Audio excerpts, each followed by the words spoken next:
Banking খাত সংস্কার নিয়ে দিনভর বৈঠক চলে কেন্দ্রীয় ব্যাংকে। এসব বিষয়ে কথা বলতে সরাসরি যুক্ত হচ্ছেন বিশেষ প্রতিনিধি সাইদ আরমান। সাইদ, ব্যাংকিং খাত সংস্কার নিয়ে আজকের বৈঠক সম্পর্কে আর কি কি তথ্য আছে আপনার কাছে? মোটামুটি যদি আমি আপনাকে বলি যে ব্যাংকিং খাতে কিন্তু এখন সবচেয়ে বড় সমস্যা হলো তারল্য সংকট। অনেক ব্যাংকে মানুষ কিনে কিনে গড়ার সম্পদ রেখে কিন্তু এখন কিনতে পারছে না। এটি ব্যাংকিং খাতের জন্য একটি বড় সংকটের কারণ। একইভাবে কেন্দ্রীয় ব্যাংকের কাছেও বিষয়টি খুব গুরুত্বপূর্ণ। গভর্নর যেটা আমাদেরকে জানিয়েছেন যে এই যে তারল্য সংকটে তাকে ব্যাংকগুলো কিভাবে ঠিকঠাক করা যায় সেই উদ্যোগ তারা নিচ্ছে, যাতে ব্যাংকের যারা আমানত যাদের আছে তারা যাতে অল্প অল্প করে তাদের কিভাবে ঠিকঠাক করা যায় সেই উদ্যোগ তারা নিচ্ছে, যাতে ব্যাংকের যারা আমানত যাদের আছে তারা যাতে অল্প অল্প করে তাদের অর্থ ফেরত পান সেই উদ্যোগ তারা হাতে নিয়েছেন। একই সঙ্গে যে তারল্য সংকট মেটাতে আন্তঃব্যাংক লেনদেনটা কিভাবে শক্তিশালী করা যায়, জোরালো করা যায় সেই বিষয়টি নিয়ে তারা আজকে বৈঠকে আলোচনা করেছে।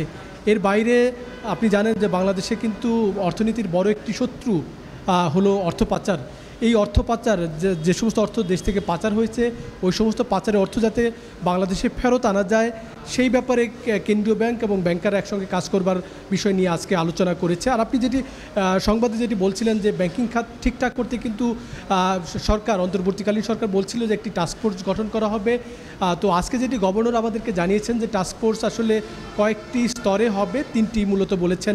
খেলাপি ঋণ আদায়ের জন্য একটি টাস্কফোর্স হবে, একই সঙ্গে ব্যাংকিং খাতে যে মামলা মোকদ্দমাগুলো আছে এগুলো ঠিকঠাক করতে আরেকটি টাস্কফোর্সের কথা বলা হচ্ছে, এবং কেন্দ্রীয় ব্যাংকের শাসন দুর্বলতার কথা যেটি আমরা সব সময় বলে থাকি সেটি নিয়েও কিন্তু একটি আলাদা টাস্কফোর্সের কথা গভর্নর আমাদেরকে জানিয়েছেন।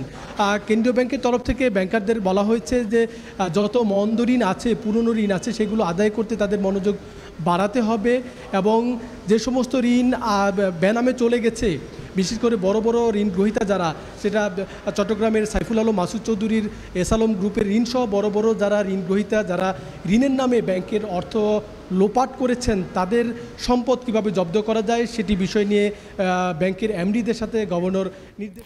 সাইদ, আপনাকে অনেক ধন্যবাদ। দর্শক, ব্যাংকিং খাত সংস্কার নিয়ে কথা বলছিলাম সহকর্মী সাইদ আরমানের সাথে। 250-টিরও বেশি ডিজাইন অপশন নিয়ে ওয়ালটন স্মার্ট ফ্রিজ, বোঝে আপনার প্রয়োজন।